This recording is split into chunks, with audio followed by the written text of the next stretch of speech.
Eminenza, Sua Santità si rifiuta di indossare. Con permesso.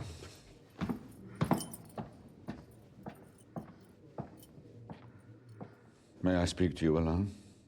Of course. Signori, liberiamo la stanza.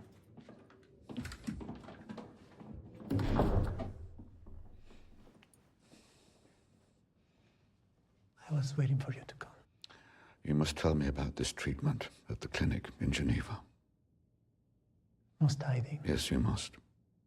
Within the hour, you will be the most famous man in the world. So please tell me, what is your situation?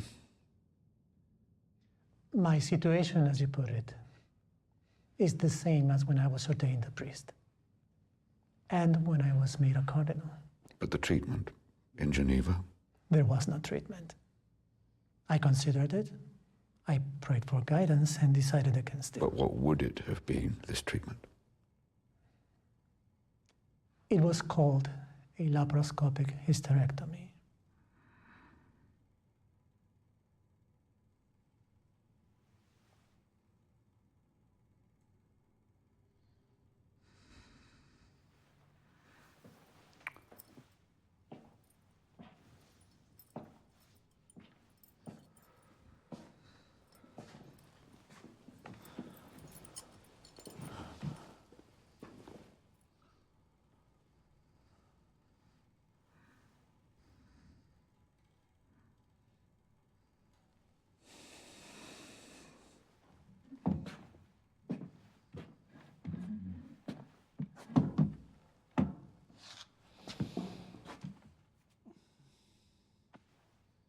You have to understand. When I was a child, there was no way of knowing my situation was more complicated. And life in the seminary is, as you know, a very modest one. The truth is, there simply was no reason to think I was physically different from the other young men. Then, in my late 30s, I had a surgery to remove my appendix. And that was when the doctors discovered that I had a uterus and ovaries. Some would say my chromosomes would define me as being a woman, and yet I'm also, as you see me.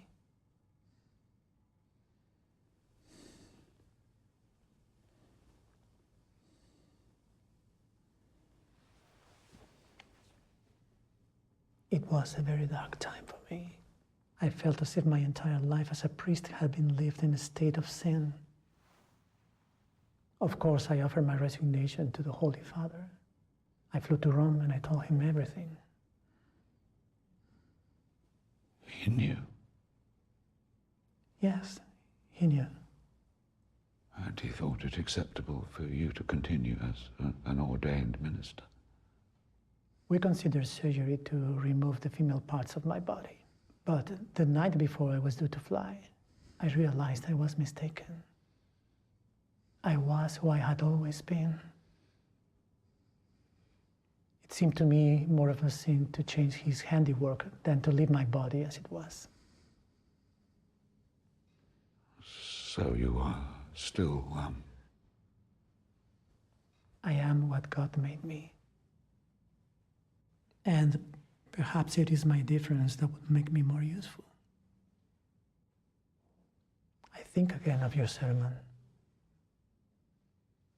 I know what it is to exist between the world's certainties.